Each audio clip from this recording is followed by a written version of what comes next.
Hello and welcome to the Sociology Staffroom. I'm Katie Tyler and we've got Jacqueline speaking to us today about equality, diversity and inclusion, sociology. So first of all, thank you so much for spending your afternoon with me. Of course, that's fine. I'm super excited because tell us first of all, for people that are listening, a little bit about yourself. So, hi, my name is Jacqueline. I tend to go by Jackie, but I've been teaching sociology for about almost 10 years, and I'm currently the subject lead for the subject for quite a large cohort. With regards to EDI, I recently authored an e-learning module for AQA, specifically on how can they embed EDI into the A Level Sociology curriculum. So I've got two hats that I tend to wear, essentially. Oh, amazing. So this is what I want to start off with because obviously I know that when we first sort of started talking about this was definitely something that was on the not official as such, so we didn't really talk about much. But I think a lot of teachers would be interested in this. So you're doing an online equality and diversity course for teachers apart from AQA. Those that just teach sociology, or those that can anyone come on to it? If you say teach psychology, is it just for the sociology teachers? So it's designed specifically for sociology teachers because it's essentially the main topics that we teach, and there's some opportunities that link with the optional topics as well. But I know that AQA have also been working in terms of making one available for psychology as well. So I know the psychology teachers will have that available for them, but the one I've created is specifically sociology. But I'm pretty sure teachers can take out elements and ask themselves like, oh, how might this apply to other areas like RS, for example, or English literature. But yeah, it was designed specifically with A-level sociology in mind. Brilliant, because I've got lots of questions about that as well, and so how we navigate through that, particularly if particular units lend themselves well to looking at equality and diversity and inclusion. Obviously, all of sociology does, but there's some that really sort of tackle that a little bit more. Do you mind telling us a little bit about the long e-course, if you don't mind? Yeah, so it was really it was quite interesting how it even came about because one of my good friends, she was doing the psychology one and I thought it was really interesting. And so I asked AQA, do we have one for sociology? Because I would like to not create it. But I was like, I want to be on it. I want to learn. And then they jumped on the call and they were like, yeah. Because I said I have a master's in social justice and education and spoke a bit about what I do in my classrooms, etc. So that's essentially how it came about. And it was an interesting experience because it forced me to be very reflective in terms of really looking at sociology through a very critical lens. And by that I mean, naturally when I think about sociology, or when a lot of teachers think about sociology and EDI, we think, oh, sociology does lend itself well to it. Like sociology is more progressive than, let's say, history, where the discussions around decolonizing the curriculum was much more prevalent. But the more I was doing my research, the more I was thinking and realizing actually there are a lot of problematic areas in sociology, and a lot of teachers struggle with how to navigate that essentially. And so the whole purpose of the e-learning module is to give teachers actual practical things that they can implement when it comes to actually trying to embed equality, diversity, and inclusion across the sociology specification. And I really enjoyed putting it together. It allowed me to read up on things that I hadn't necessarily read up on. Like there was quite a few people who popped up, and I was like, "Oh, I'm going to read more of you. Like you're quite an interesting one." But Oh, yeah, go it tell was more, tell more. yeah, Because obviously, first of yeah. all, while I've got in my head the practicalities, but tell me more about because that was like a question I wanted to ask you about was, Mhm. I suppose, more controversial studies that we have or haven't got to teach. I Mm. mean, there isn't a thing, but I'll come back to that, hold that. But how long is the course just while that talk about the practicalities, and is that So when will it be because available? so it should be made available from September, but Mm-hmm. I haven't got confirmation in terms of the exact date. But it tends to be, I don't know if you've ever done any of the e-learning modules on AQA before, but it's pretty much at your own pace. So if, for example, you're like, oh, do you know what? I've just got an hour to do this bit of it. Let me just do this bit of it, and then you can jump in later and whatnot. So it spans like that. It's not like you have to be signed on and then you have to commit your time every Yeah. week because as teachers we don't have time for that. So Yeah. yeah. that flexibility is so important. And like you said, I think you Exactly. said something really interesting, and like I'm going to lead on to the sort of like interesting names. I think a lot of people think, oh, well, you're a sociology teacher. Sociology is really progressive. You know all about this, which I mean, you'd like to think you do. Mm-hmm. I think there's lots of challenges in sociology because we have to teach a breadth, haven't we, from Yeah. sort of right wing poaches right through to the left wing and everything in between, and you have to deal with lots of controversial topics, and obviously Mm-hmm. your real life examples that you might choose to bring in could be controversial. And I say controversial because you personally don't agree with it, but you know that there's going to be students potentially in your class that do, and Mm-hmm. obviously there's certain parts of society that do, and that your whole idea is to sort of teach a range of perspectives. And I know that historically there's been some controversial studies, and which I'm going to sort of talk to you about in a minute, and there's some current ones as well. But again, what I perceive and what I operationalise as controversial, I don't think necessarily everyone's going to as well. So that, got that in it. So you said controversial or some Mm-hmm. interesting names. Go on then. Who are your class? Because I don't know if they're the same or different. Well, I one of the main areas, so not even necessarily, I'll go to the studies that are definitely the ones that are like, okay, let's have a discussion across the teachers. How are we going to teach this? But in terms of topic areas, cultural deprivation has always been an area that I have struggled with, and I know a lot of other teachers who I've spoken to have also struggled with when it comes to actually delivering it. And so that was one of the things that I had in mind when I was thinking about this idea of equality, diversity, and inclusion, because essentially that whole idea of EDI is about other voices being heard. It's about making sure there's spaces for marginalized groups to actually be heard, to actually be seen, and to not feel like their culture is being devalued. Whereas cultural deprivation, by its definition, is about devaluing a particular culture.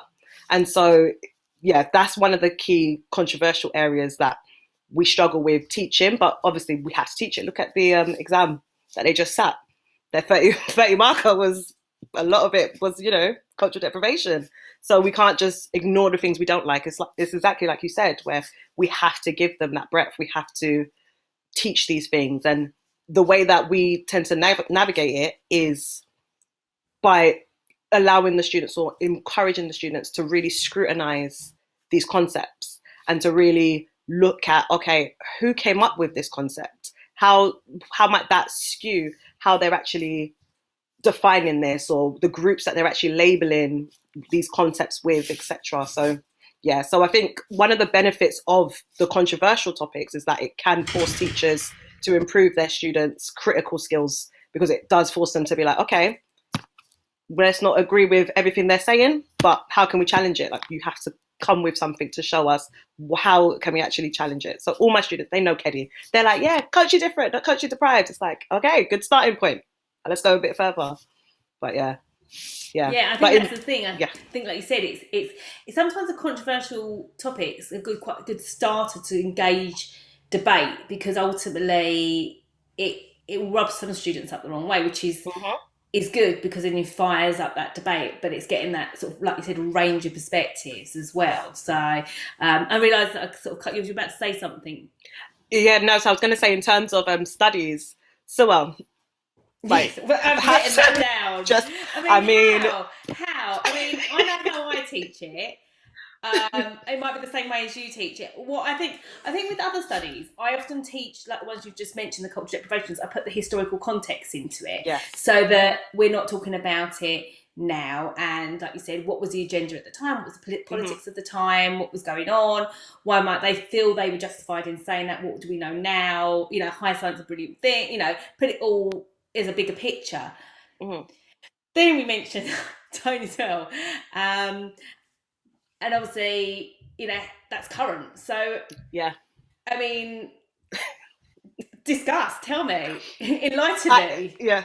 Do you know what? I think the best thing that came out of Sewell and his report is that it really does highlight his theoretical framework.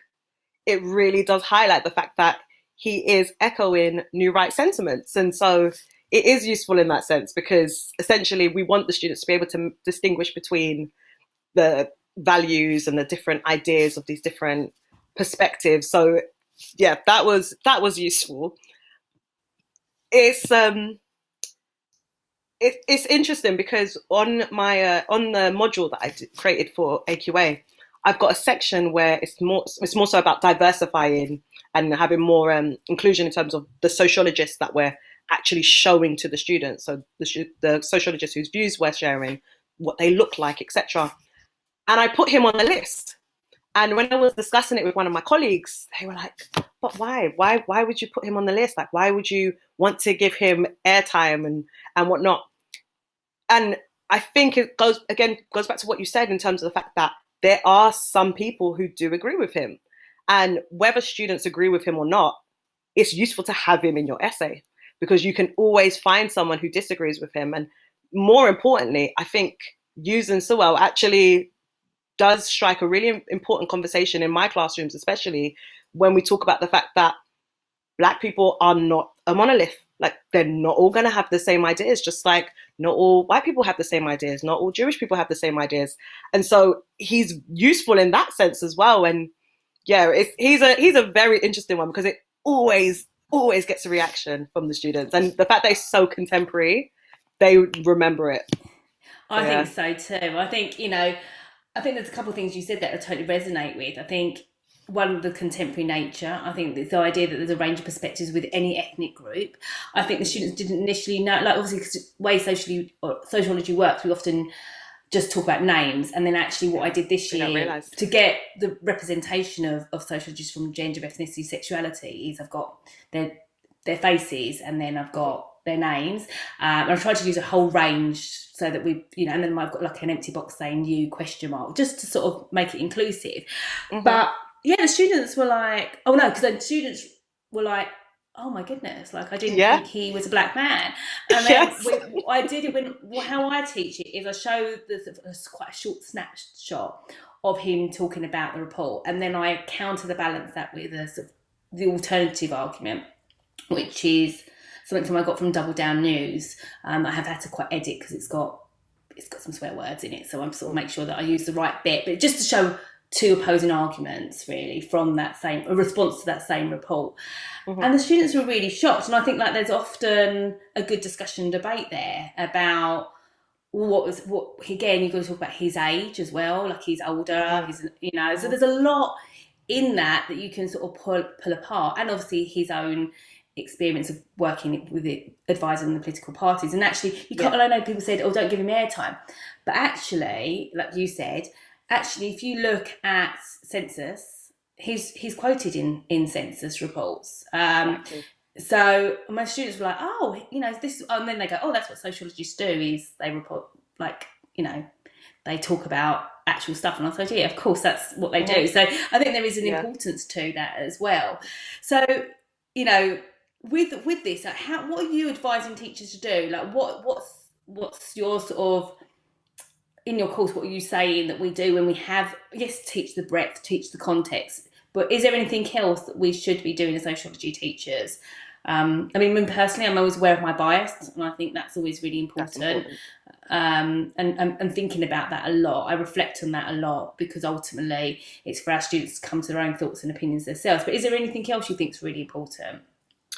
I think it's really important to make sure, because one thing I don't think AQA does is I don't think they make space for potential solutions or like tackling certain areas and whatnot. Because I remember doing sociology as a student, loving the subject, but sometimes really feeling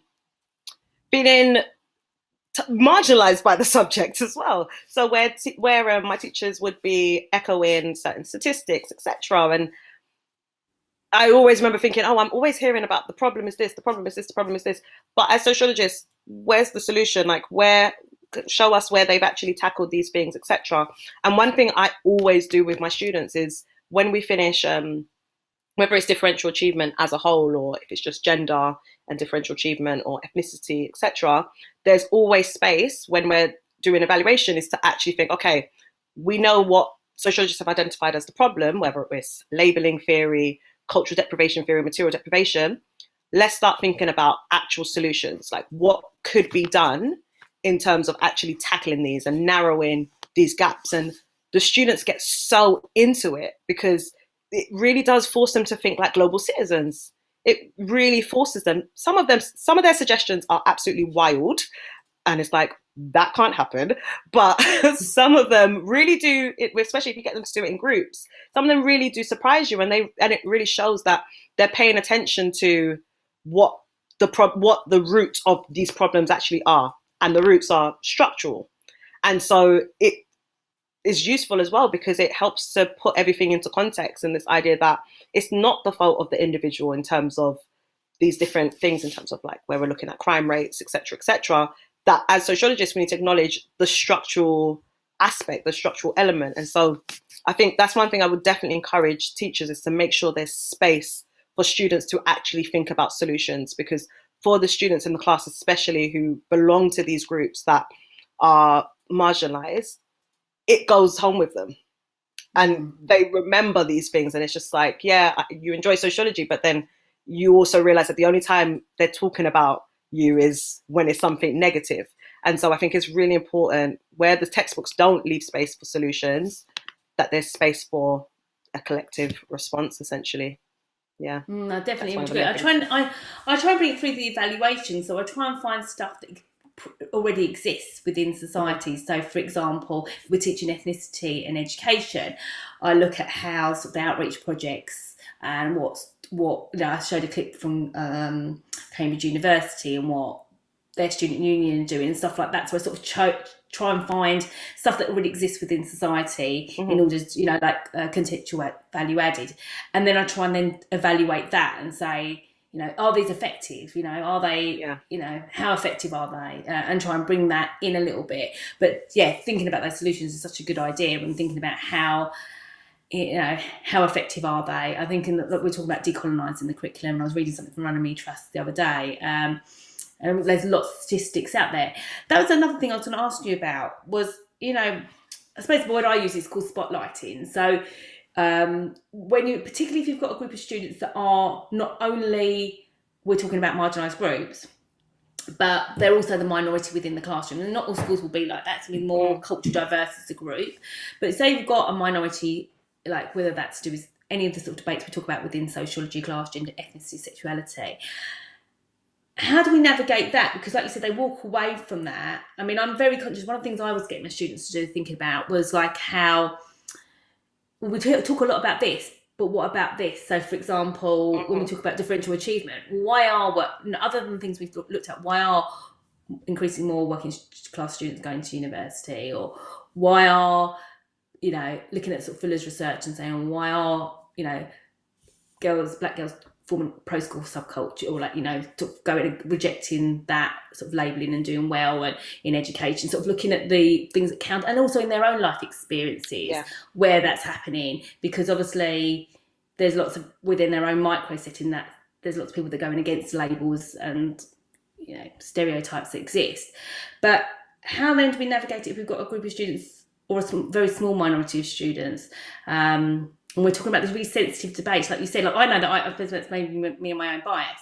Like, the only time I ever spoke about ethnicity was in the sociology classroom, and as much as I loved it because it was being spoken about, I remember that sort of hot feeling in my face, like where I was like, you feel like they're looking at you. You're like, yeah, and I don't think they were, but I just think like, and then you got that sort of like, then the other students are like, and I'm like, oh, okay, like that sort of feeling. But obviously, it's probably because it's the only place you can have those conversations, but then it's like, I'm not representative of every Filipino person in the world, do you know what I mean? Or whatever. So how do you sort of manage that within the classroom for teachers? Do you know, I think that goes back to it being so important about the type of culture you set in your classroom. And it's useful that, I don't know when this is going to be aired, but it's very useful, especially towards the beginning of the year, because you as a teacher, you decide what is the culture in your classroom, like what's acceptable versus what's unacceptable. And so I think it's so important to make sure your students feel in the class, whether they are the minority or not, it's a safe space to speak, and that they can be respectful and also be heard at the same time. And I think the way that teachers can do that is little things like even having certain posters in the classroom, making sure when they're having class discussions, everyone gets a chance to speak. It's not the same voices that are dominating the discussion. making sure when you have your PowerPoint slides, there's diversity on your slides. So when the students are trying to figure you out as their new teacher, they can kind of sense that, oh, okay, see Miss Tyler, I see it. Yep, she knows what's going on. So I think it's really important to set that, because when you don't have that, that's when the kids don't feel comfortable enough to even voice if they disagree with something, for example, like something might be said from the textbook and a student might really strongly disagree, but if they don't feel comfortable in that class to voice that, they're just going to go home and carry that feeling. And so I think that's a really important thing. The second thing I would say is teachers being really careful about making really generalized statements, because students, and I've noticed this as an examiner especially, when I'm marking and they'll say things like all black boys or all working class, it's just like, no, they're not talking about all. Like, make it clear that it's not everyone. That's not what they're saying. And so I think the language that we're using, like making sure that where we're talking about ethnicity, for example, having that racial literacy, for example, is key there. Having that core, comfortable, supportive culture. I think those are the things that the teacher has a responsibility to make sure that's there in the classroom. So true. I always say this to the students. If the question it's about ethnicity, what do you mean? What are we talking? What are you talking about? And obviously we pull up the census data and all the Progress 8 data and all the schools and what do you mean? Like, are we not every group's underachieving and not all groups of students are achieving? How does that then relate to social class as well? So really breaking that down. And same with gender. I find that sometimes students are tempted to just sort of, and I know I've spoken to people before about this, if it's a female student, sometimes they're only talking about females. As a male student, they're only talking about males, and it's talking about that in a more holistic way. Same with, I think, when I teach cultural identity, but if you talk about sexuality, it's talking about sexualities and sort of being a broader in your response. And I think, like you said, it's the language you use. And I always, my favourite word is arguably, to some extent, and putting those words in to some extent. I love that. Yeah. I think my students laugh at me and go, arguably. But I said there's evidence to suggest, but there's also evidence nothing proves anything. That's sort of a key thing. Like I said, it's not all. And I think as well, it's thinking about things, like you said, keeping up to date with information. I think some of the trends aren't as distinct as potentially they were, say, 50 years ago. Some of the sociologists were talking about, particularly like the class debate. It's a lot more. There's a lot more movement within that, and so there's arguably the class system is now more layers to that, and showing the students around sort of the new definition of the new class system. I also say there's 7 or 8. I can't remember if I should know this. How many classes? I know. I teach culture and identity as well, and I was thinking, I should actually know how many there are, but it's gone. But like just showing the students, and obviously I'm talking about the definition of class has now changed. It's it's not just about economics; it's about social. But again, it goes back to that cultural capital debate, and that whole which we just talked about, and sort of this idea of deprivation still feeds into a lot of the conversations from a contemporary perspective. In regards to, you said at the beginning, sociology is arguably is coming in, arguably progressive. Although we know there's limitations potentially, and hence the reason why you've authored this online learning for teachers.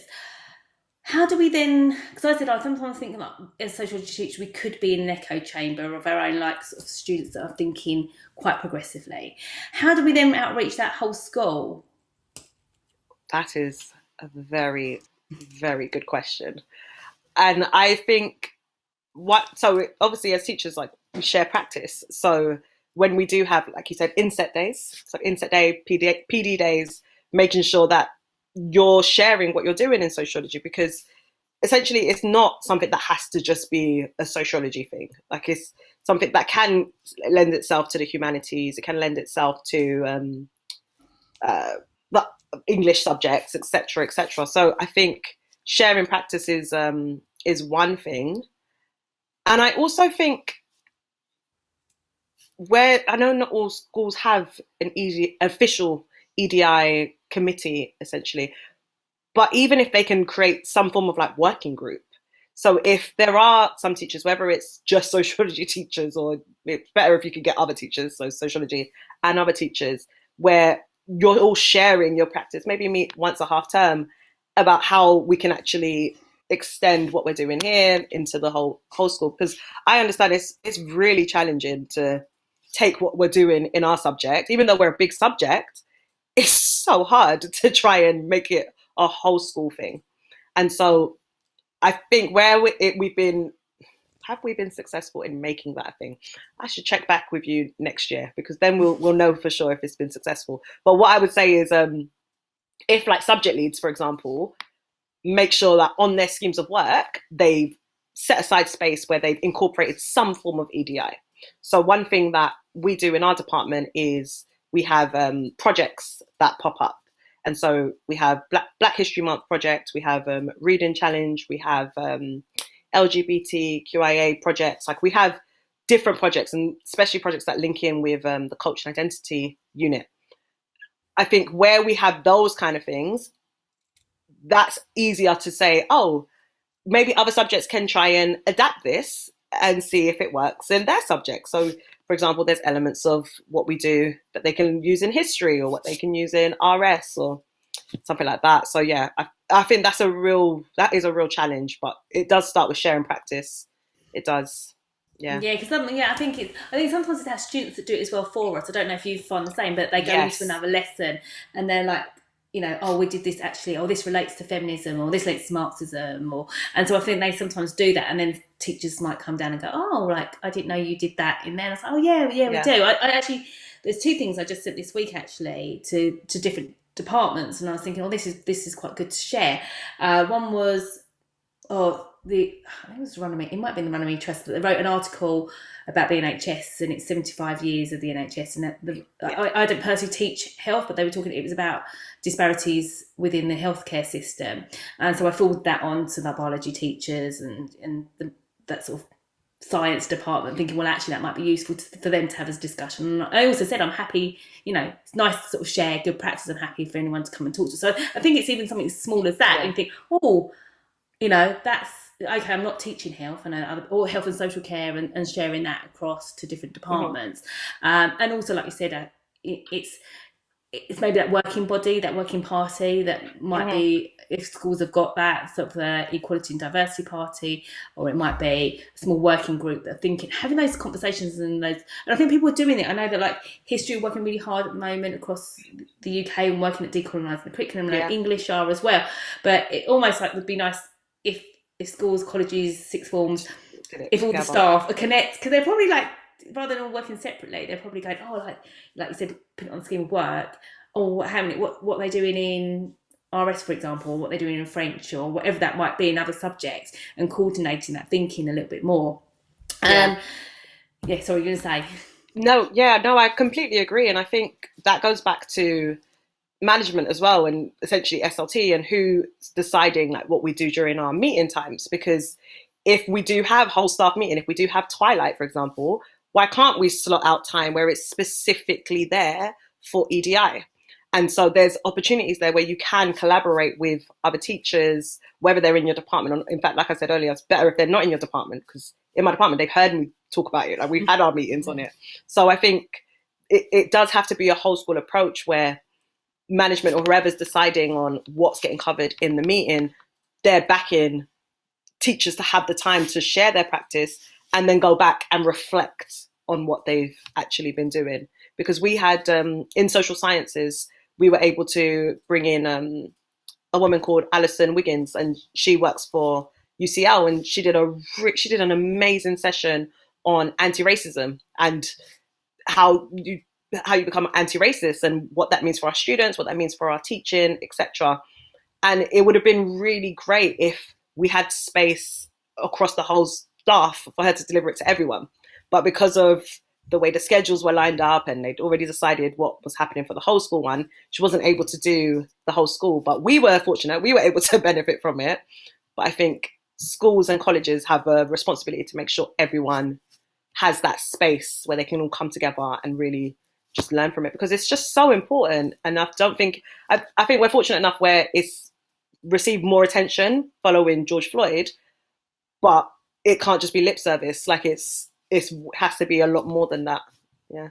Oh, definitely. I think we had those conversations. Like I said, funny enough, we've just had training as well, but not from the same person. Actually, we're going to have them as a guest, hopefully in the next couple of weeks or in a month, about talking about anti-racism within school and how to sort of bring that into not just sociology, but across the whole school. On the podcast, but we've had someone similar come and speak to us as well, and it's just so from a whole school perspective, and I think it's just so important because sometimes, and that's why I think it's so important, is that time to reflect, isn't it? It's just time to reflect because we all have our own inherent biases or experiences that impact on our conversations or our thought processes or the books we read, and it's never necessarily intentional. It's just been aware that they exist for everyone on every level.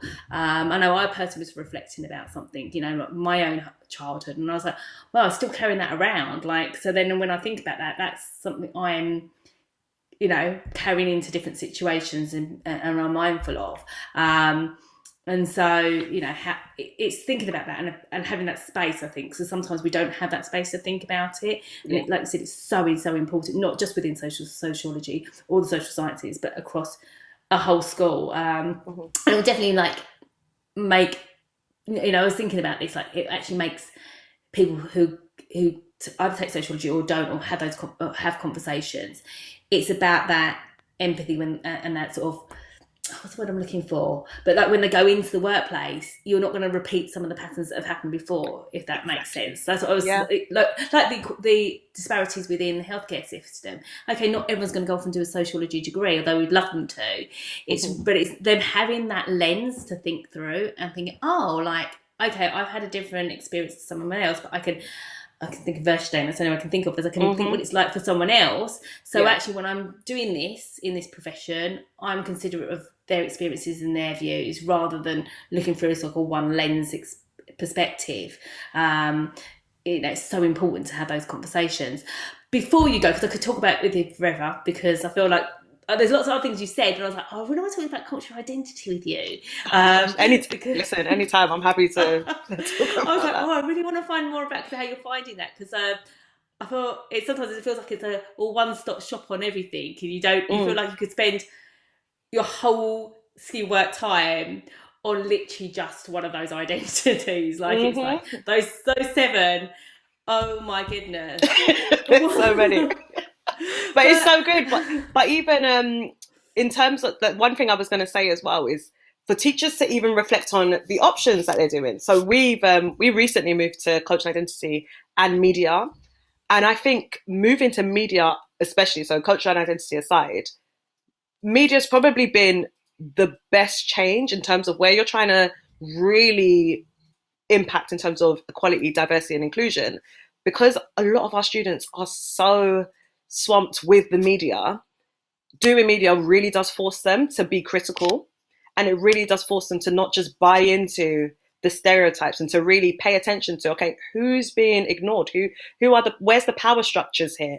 And so I think it's important for teachers to even look at their options or their topic, to see, okay, how can I actually use this to get my students to think in terms of EDI outside of my classroom? And I think media definitely has done that for our students. That's been quite interesting. I did. Well, I'm with stratification, so because I wanted to keep that sort of that theme of evaluation. I hadn't thought too much about media, but that's interesting. Although I feel like you talk about media quite a lot in crime, obviously, and I think we talk about it in cultural identity quite a lot. So, and I was going to say to you, what is something that teachers can do between now and September is something they might be thinking about. I suppose changing subjects might not be by the way, guys, don't do that.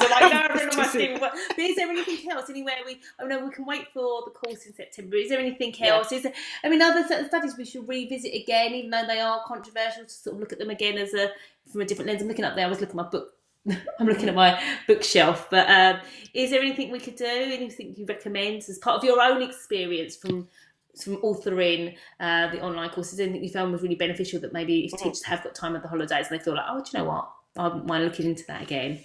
Yeah, so I would say diverse educators. So they're online, they're a website, and they are so good because they I had the book here somewhere, but I don't know if I've still got it. No, I don't have it anymore. But they're really good in the sense that you'll go onto it and you'll think, oh my gosh, this is a lot of information. But if you go to the directory, you'll see it breaks it down in terms of age, gender, Oh, ethnicity, wow. etc.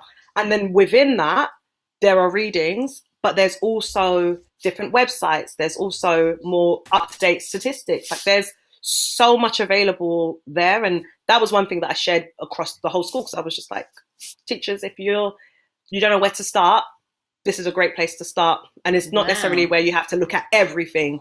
You can just hone in on, okay, I want to just focus specifically on looking at LGBTQIA rights, for example, or embedding that better in my curriculum in my college.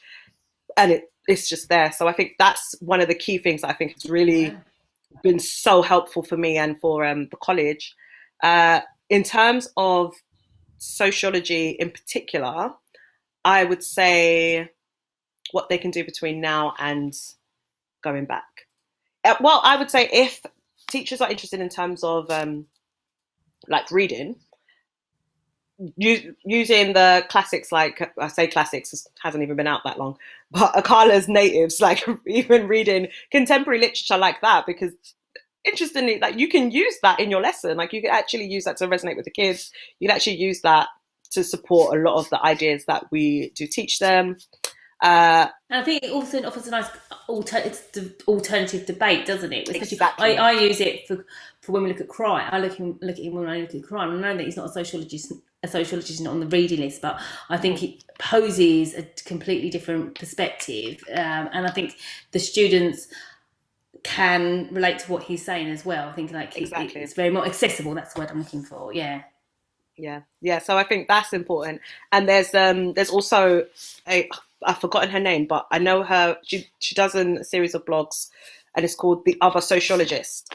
And with her, she's really interesting because she again has more relevant, more contemporary research there as well that you can use, and it doesn't span as far as the diverse educator, but in terms of gender, ethnicity, class, it definitely has things there. So I think if teachers are interested in terms of the reading side, they can go there. If they're more interested in terms of podcasts, for example, you've got the sociology podcast. I think that's actually what it's called, where Mm. yeah, I think I can see the logo in my head. I know it's an orange logo, but yeah, that's really useful as well because with and it's on my e-learning module where The I've actually sociology show, inserted. is that the one with the lots of different lectures Yes, on there? that's the one. Yes, yeah. That's the one. Matt Yes, Wilkins, yeah. that is really good because even the studies, if they're quite old, it does provide a new freshness to it when you hear the person who did the study actually talking about it. And so I think for teachers, that's quite useful for them to dip into as well. And even if they don't want to necessarily watch the whole thing or listen to the whole thing as Oh, well. But yeah, definitely, definitely. yeah. I want to ask one more question. I'm conscious of time. It'll be literally my last question. Because as you were Okay. saying, looking at all these things, if because a teacher, I'm thinking like, well, there's going to be teachers out there going to be nervous and think, well, that's not like as I mentioned to Carla, and I use Carla in sociology, but I know that some people be a bit nervous and be thinking to themselves, will my students be credited for this? You know, like they're Ah. not on. Yeah. So that's my question to you. Mm-hmm. What your thoughts on that? So my thoughts on that is I always teach the key sociologists they have to know. So I refer to them as the MVPs, where it's like, who are your most valuable players Oh, yeah. here? Who are the people that you feel like the Isn't examiner that is on cards on Pokemon or something? like? Okay. but essentially, it works. It helps them to think because it's just like, who are the ones you have to know? And so I say to them, as long as you know these ones, if you want to add in others that maybe aren't necessarily on the spec, that's fine. Like you are allowed to do that. I've never been examining and they've said, oh, there's Durkheim Weber and Crenshaw. There's Durkheim Weber, and I can use Crenshaw because now she's actually on the AQA Yeah. guide. Yeah, they've never said, oh, they've got those, but look, they've added Hooks, and Hooks wasn't on the approved list. So Mm. yeah, so I think it's fine to say that, just as long as you're not ignoring the ones that you know the examiner's expecting to see, because then we're not doing them any favors if we just give them only contemporary literature, but then they haven't actually incorporated what we're expecting to see. Yeah, because one thing your value for money ones. Yeah, because what I say to the students as well is, because sometimes as examiners you have some people who haven't necessarily even been teaching sociology that long, and so they might literally just be using the textbook, and so you don't want to be in a situation where you've thrown in all of these new people, because to that examiner that might look like a random list of names you've just picked out of the sky. So yeah, so I say as long as you're keeping with the key ones that you know the examiner's expecting to see, for example, Becker with the concept of labeling theory, that's fine if you want to then show how labeling theory is used and what Akala says to that, you know? So that's that's how I tend to do it with my students. Oh, definitely. Oh, well, lots of advice there, lots of feedback, and I look forward to going on your I will definitely be going on that for sure. And I will. We'll make sure we'll put it on the Facebook page as well to remind people when that's coming up. And I will mention when it comes up, I'll put those links on there as well. So thank you for your time. I could literally unpick your brain for, but I might get you back on in September to talk about your sort of thoughts and feelings about teaching culture and identity and how you get through those 7 identities. For sure. Yeah, we're trying something a little bit different for next year with the identities. So we'll see. It's something we did with media, so we're going to see if it works this way. Okay. Yeah. That'd be good. It might be the same thing I'm thinking about. So maybe we'll talk about this, and then we'll also do it for the podcast as well. But definitely, thank you for your time and enjoy your summer holidays. Most importantly, you too. And thank you. A lovely chatting to you. Sorry, I know that we've gone on longer than we planned, but honestly, I enjoyed it. I loved it. So thank you so much. Yeah. Thank you. You take care. Yeah. Thank you. Thank you. Thank you for having me. That's all right. Bye-bye. Bye.